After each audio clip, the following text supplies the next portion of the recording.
अस्सलाम वालेकुम वरहमतुल्लाहि वबरकातुहू। उम्मीद करती हूँ खैर आफियत से होंगे, इंशाल्लाह ईमान की बेहतरीन हालत में होंगे।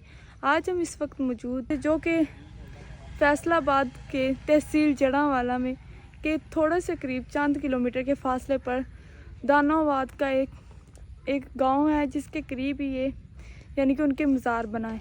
तो आज के इसके बारे में आपको मुकम्मल इन्फॉर्मेटिव वीडियो शेयर करूँगी, तो आपने मेरी वीडियो को लास्ट तक देखना है।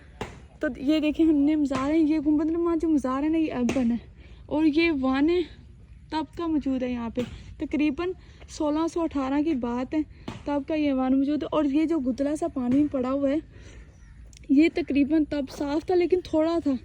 अब तो लोगों ने यहाँ पे जानवर ना हिलाना शुरू कर दिए हैं, तो यानी कि ये गुदला हो गया। तो यहाँ पे ये पानी की मैं बात इसलिए मैंने की है कि जब ये यानी कि ये थोड़ा सा था, तो इसमें पानी में वो थोड़े से जो उनके जानवर थे ना, वो साथ अपने कुत्ते वगैरह भी लेकर आए थे, वो इस पानी में धंस गए थे। तो इसी वजह से मैंने इस पानी का जिक्र किया।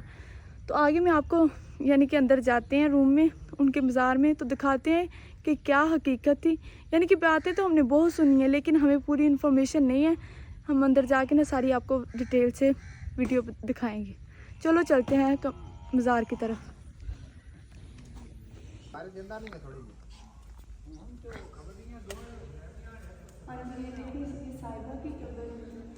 और ये तकरीबन आज से 1618 यानी कि अगर हम वक्त का अंदाज़ा लगाएं तो आज से 800 कब्र की बात है, लेकिन तकरीबन। तो साथ ही मिर्ज़ा जाट की कब्र है, तो साथ ही उनके वाल की कब्र है जो कि उनसे तकरीबन उनकी 1648 की बात है, यानी कि तब की 30 साल बाद उनकी डेथ हुई है। तो उनकी कब्र भी साथ बना दी है। ये पहले मिट्टी के ढेर थे लेकिन अब उन्होंने ये मज़ार बना दिया।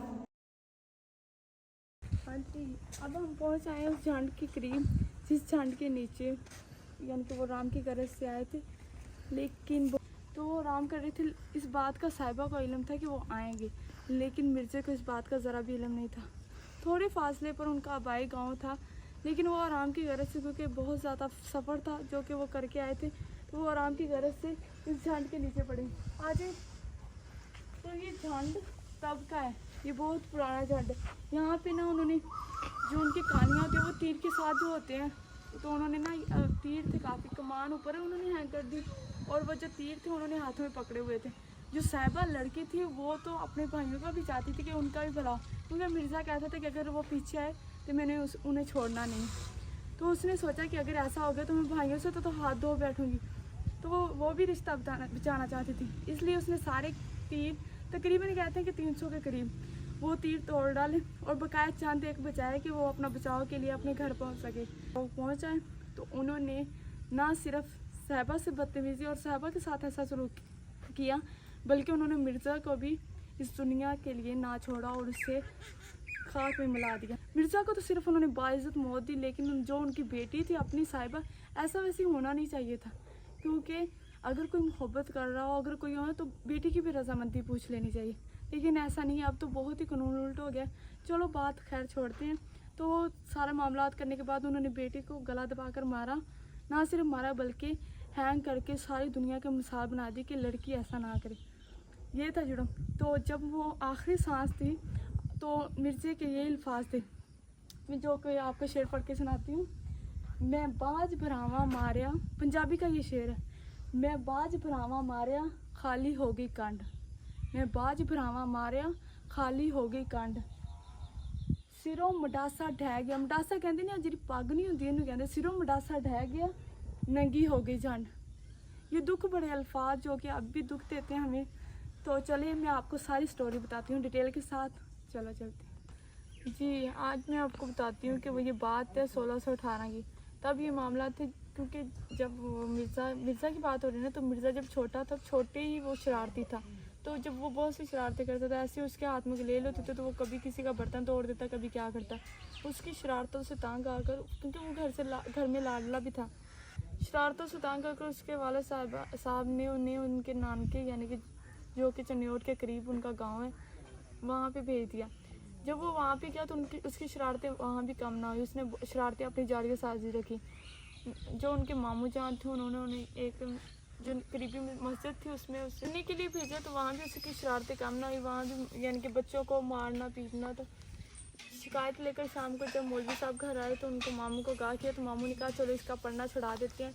उस दौरान उसके मामू की बेटी जिसका नाम साहिबा था वो भी उसके साथ शरारतों में भी शामिल होती थी और वैसे भी उसकी हमलाई रहती थी। जो कि उसका जो बड़ा भाई था शमशीर खां, उनने ऐसा देख नहीं सकता था, तो उसने अपने वाले साहब से कहा कि इनका पढ़ना छुड़ा दें। तो पढ़ना छुड़ाने के बाद उसे जानवर देकर बाहर भेज दिया। तो जानवरों को भी शाम को वो ज़ख्मी कर रहा था। उनके मामू जान उनके सारे यानी कि बहुत ही तंग आके उसे उन्होंने फ़ैसला किया कि इसे इसके वालिदैन के पास वापस छोड़ देते हैं। लेकिन माँ की जो उनकी यानी कि मामू की बहन थी उनसे बात की, तो उन्होंने कहा कि नहीं खुदारा उनके वालिद उसके भाइयों से मारेंगे, तो आप ही इसे संभाल लें कुछ अर्सा गुजरने के बाद मामू लोगों ने इसे इसके वालिदैन के पास भेज दिया।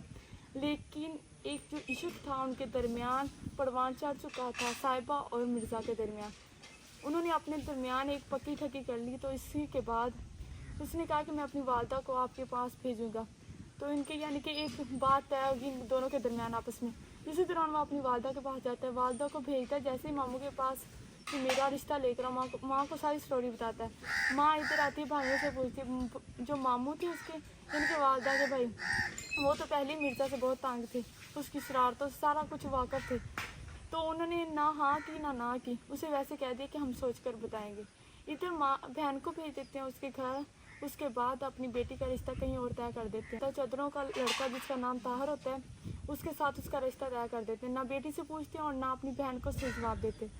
बहन वैसे होती है कि मेरे भाइयों ने मुझे हाँ ही कह दी, उसके अंदर बहन भी होता है, वो बेटे को वैसे बता देती है कि तुम्हारे मामू ने हाँ कर दी। इधर मिर्ज़ा उसे दिल ही दिल में अपनी मंगेतर समझने लग जाता है। कुछ अर्सा गुजरता है, साहिबा की उधर रिश्ता तय हो जाता है, डेट फिक्स हो जाती है, शादी का दिन तय हो जाता है। तो साहिबा किसी तरीके से अपनी ख़बर मिर्ज़े को बताती है कि मेरी सुबह या कल 2 दिन के अंदर अंदर बारात है। मिर्ज़ा इधर से तैयारी करता है क्योंकि इधर भी मिर्ज़े की बहन की बारात आनी थी, उसी दिन उसकी बहन की बारात आनी थी और उधर ही साहिबा की बारात आनी थी। तो वो चला जाता है और साहिबा को भगाकर अपने साथ लेकर आता है। जैसे ही वो इस मुकाम पर पहुंचते हैं आराम की गरज से, जैसे मैं आपको स्टोरी बता चुकी हूँ। तो चलो जी, इंशाल्लाह मिलते हैं नेक्स्ट वीडियो में। तब तक आप अपना और अपने प्यारों को खूब सारा ख्याल रखें। इंशाल्लाह मिलते हैं एक अच्छी और इन्फॉर्मेटिव वीडियो के साथ। अल्लाह हाफिज़।